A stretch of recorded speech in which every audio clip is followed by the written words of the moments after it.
마을의 저주를 풀기 위해 산신에게 바쳐진 제물. 500년 전에 피로 맺어진 인연, 거울 속에 잠들었던 기억이 깨어난다.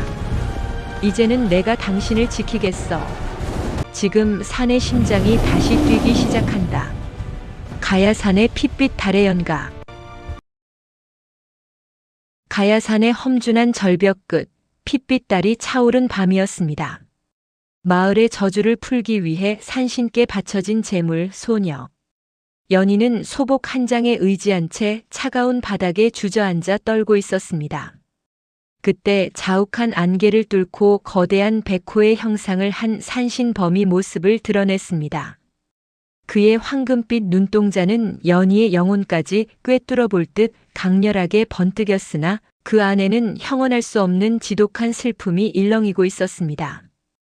죽음의 공포에 질려 눈을 감은 연희 앞에 놓인 것은 짐승의 발톱이 아니었습니다.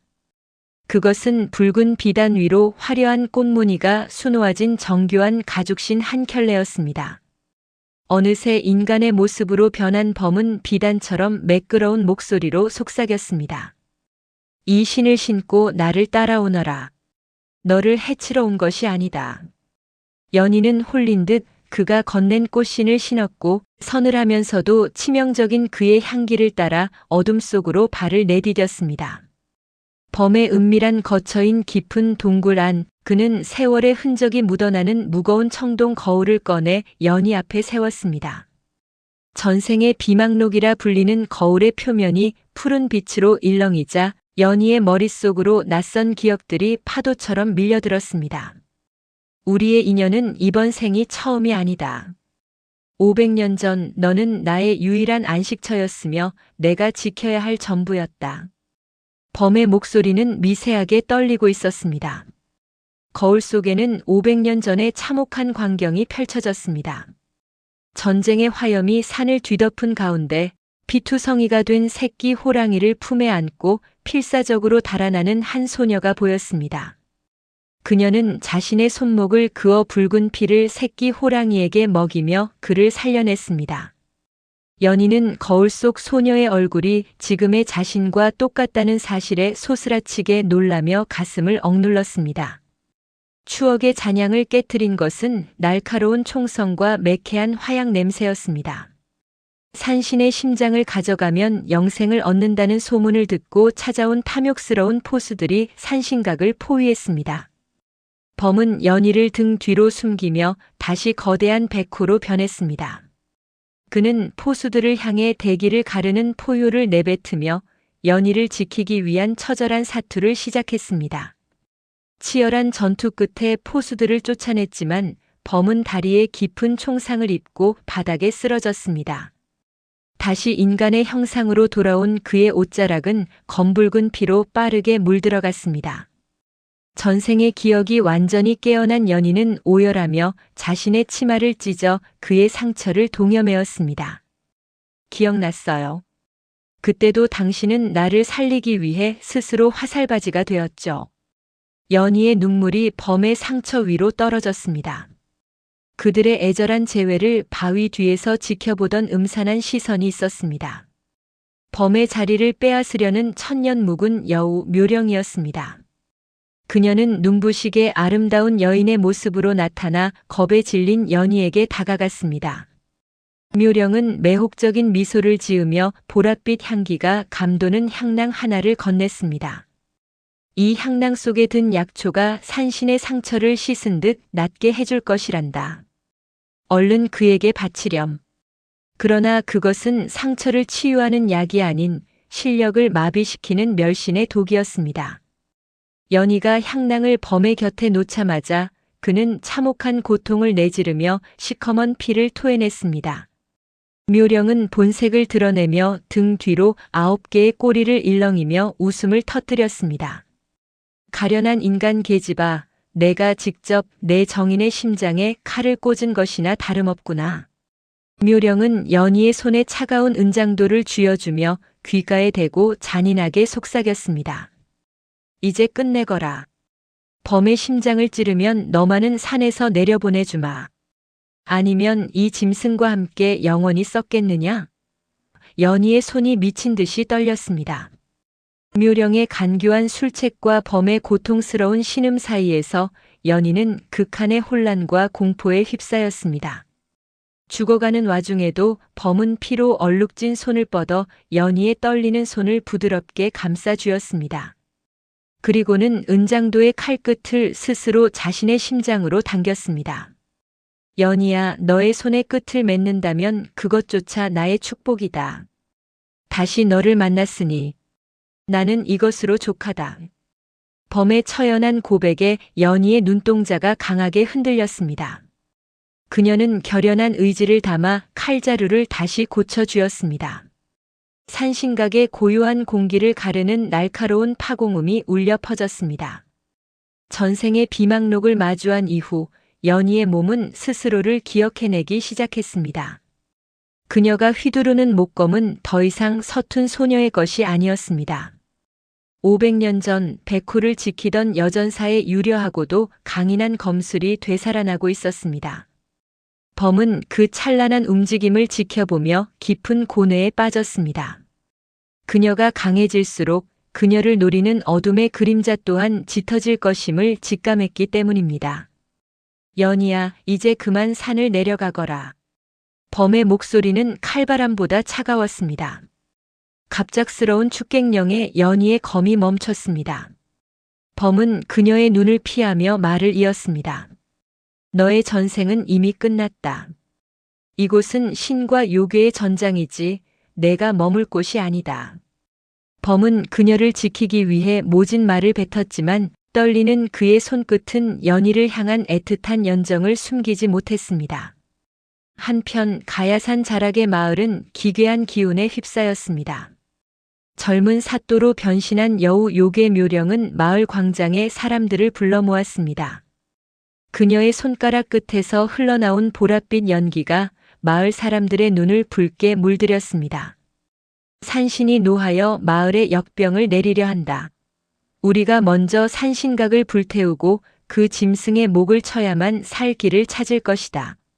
묘령의 간교한 속삭임에 마을 우두머리 판석이 도끼를 치켜들었습니다. 마을 사람들의 습격을 막아선 것은 범이 아닌 연희였습니다. 그녀는 범의 만류에도 불구하고 진검을 뽑아들었습니다. 정신 차리세요. 여러분이 지금 공격하는 분은 이 산을 지켜온 신령님이십니다. 연희가 검을 휘두르자 눈부신 푸른 빛이 대기를 갈랐습니다. 그 서슬 퍼런 기운에 호응하듯 숲속의 늑대와 호랑이들이 연희의 뒤로 모여들어 짐승의 포효로 마을 사람들을 위협했습니다. 가소로운 인간 계집이 감히 내 앞길을 막느냐? 비웃음 섞인 목소리와 함께 묘령이 모습을 드러냈습니다. 아름다운 삿도의 껍데기가 찢어지며 그 안에서 거대한 9개의 꼬리를 가진 은빛 여우가 솟구쳐 올랐습니다.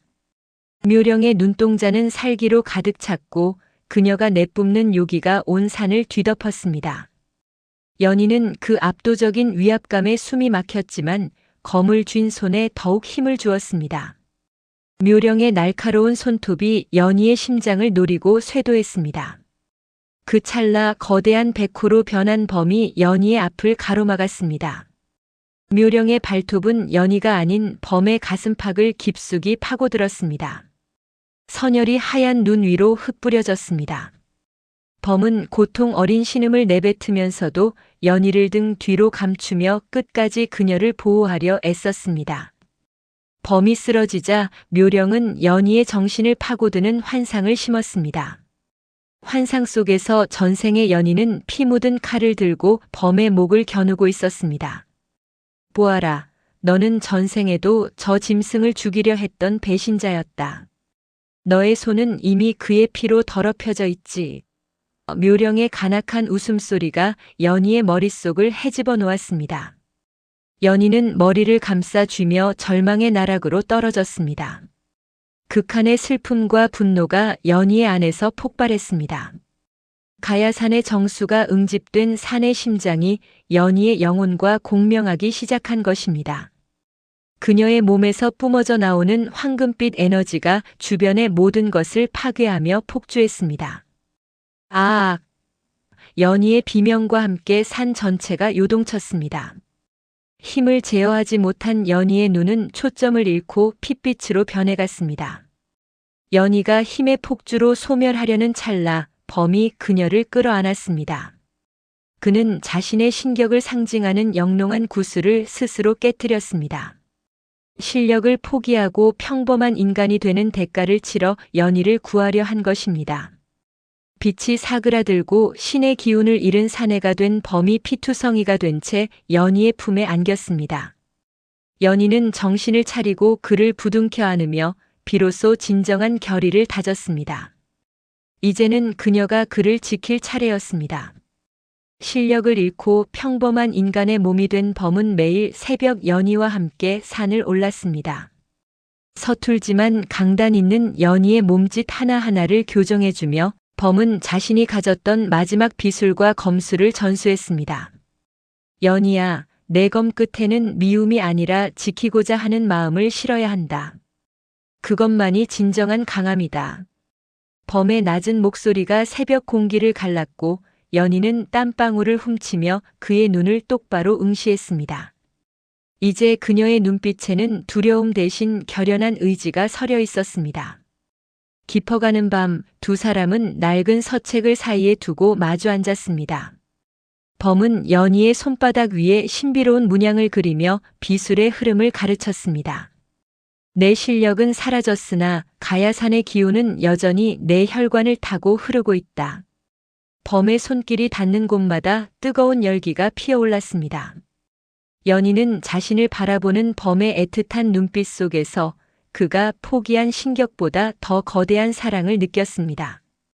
두 사람 사이의 공기는 긴장감과 애정으로 짙게 물들어갔습니다. 마침내 묘령의 최후 통첩인 요괴의 밤이 찾아왔습니다.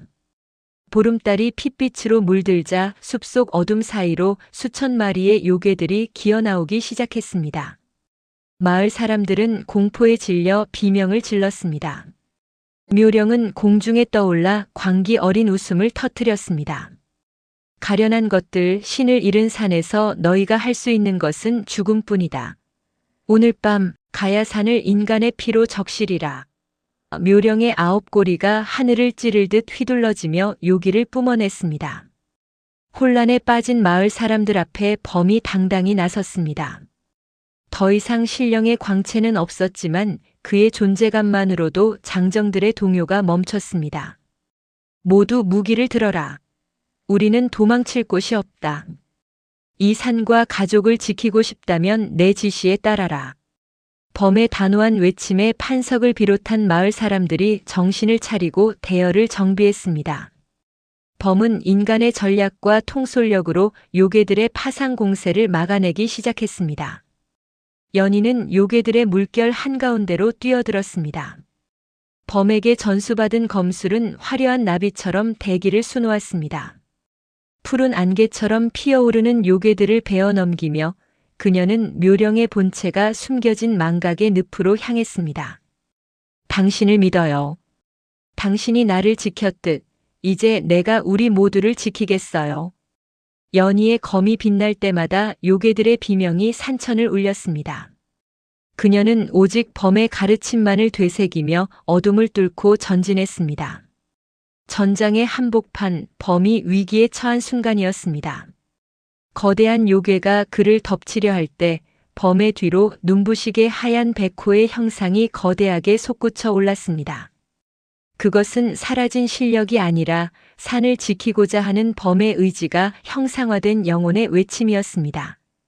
백호의 포효 한 번에 요괴들은 추풍낙엽처럼 쓰러졌습니다. 비록 몸은 인간일지라도 그의 영혼은 여전히 가야산의 진정한 주인임을 증명하고 있었습니다. 연희는 마침내 악취와 안개가 자욱한 망각의 늪 심장부에 도달했습니다. 그곳에는 검게 타버린 심장 하나가 가늘게 고동치고 있었습니다. 묘령의 영혼이 담긴 매개체였습니다. 늪의 물귀신들이 연희의 발목을 붙잡으며 환각을 보여주려 했습니다. 이곳에 들어온 자는 누구도 나갈 수 없다. 너의 기억도 그 사내에 대한 연정도 모두 이 늪에 가라앉으리라. 차가운 냉기가 연희의 온몸을 훑고 지나갔습니다. 포기해라, 인간 계집아. 묘령이 뒤쫓아와 연희의 앞을 가로막았습니다. 묘령의 손톱이 연희의 목줄기를 겨누었습니다. 하지만 연희는 미동도 하지 않았습니다. 오히려 눈을 감고 범의 심장 박동 소리를 떠올렸습니다.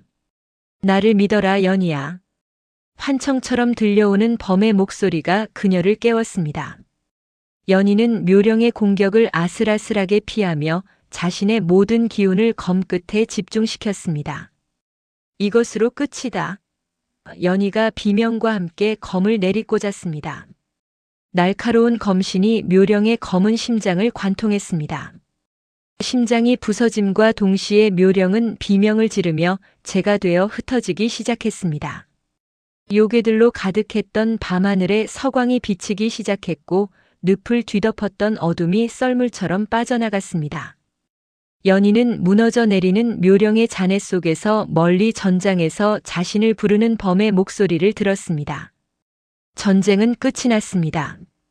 전쟁이 끝난 지 1년 후 가야산 자락의 작은 오두막에는 평화로운 웃음소리가 가득합니다. 범은 갓 태어난 아이를 품에 안고 마당의 나무 그늘 아래 앉아 있습니다. 연희는 갓 구운 떡을 들고 나오며 그 광경을 흐뭇하게 바라봅니다. 범님, 아이 이름은 희안이라고 지을까요? 밝고 편안하게 살라는 뜻으로요. 범은 연희의 손을 잡으며 미소 지었습니다. 좋구나.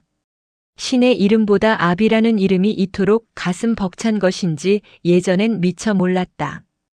두 사람의 그림자가 오후의 햇살 아래 길게 겹쳐졌습니다.